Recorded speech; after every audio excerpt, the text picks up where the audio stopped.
RNC National Committeewoman Jane Timken joins me now. Jane, could they actually be kicked out, deemed to have forfeited their seats?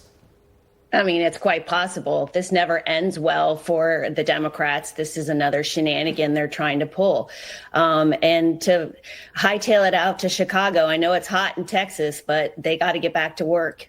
For all the bloviating from these Texas Democrats, don't California, New York, all blue states do the exact same thing to benefit Dems when they have control of the state house?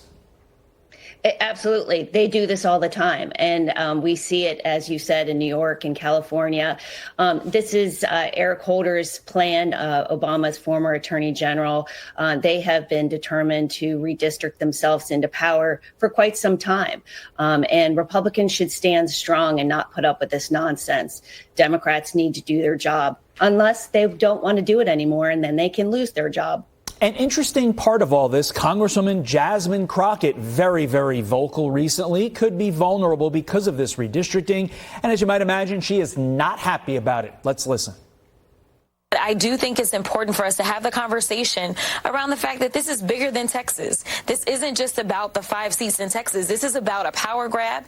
It is about basically setting the tone for what Donald Trump will try to do throughout this country so that he can suppress the voices of black and brown folk just so that he can stay in power. We've got to do everything that we can to save this country, because right now it feels like we're going to hell and it doesn't seem like we have a way back. Okay, so you heard in her answer, she's making this about race, yet 4 of the 5 new districts that would be created by this Texas Republican plan literally are majority Hispanic. That, according to the author of the bill pushing these maps. Your thoughts, Jane?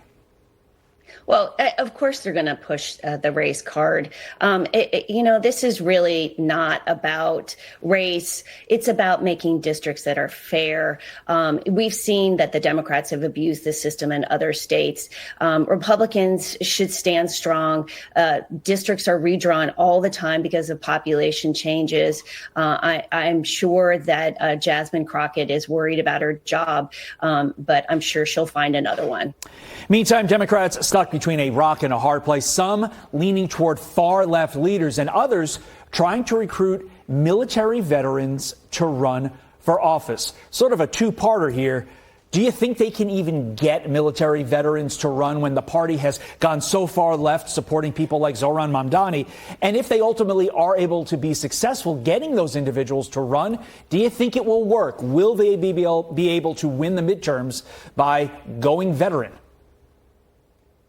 Well, look, I appreciate all the men and women who serve our country. But the problem is that the Democrats' brand is so damaged.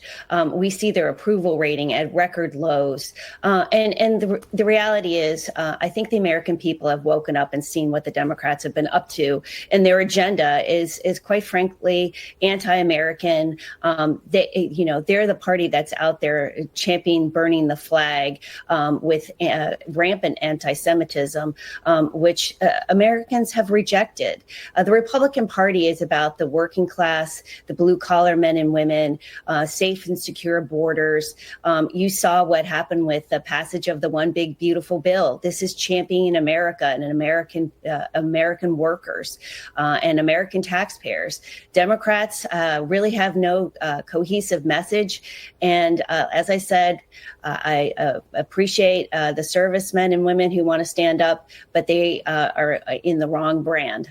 Jane Timken, thank you for your time this morning. We appreciate it. Thank you.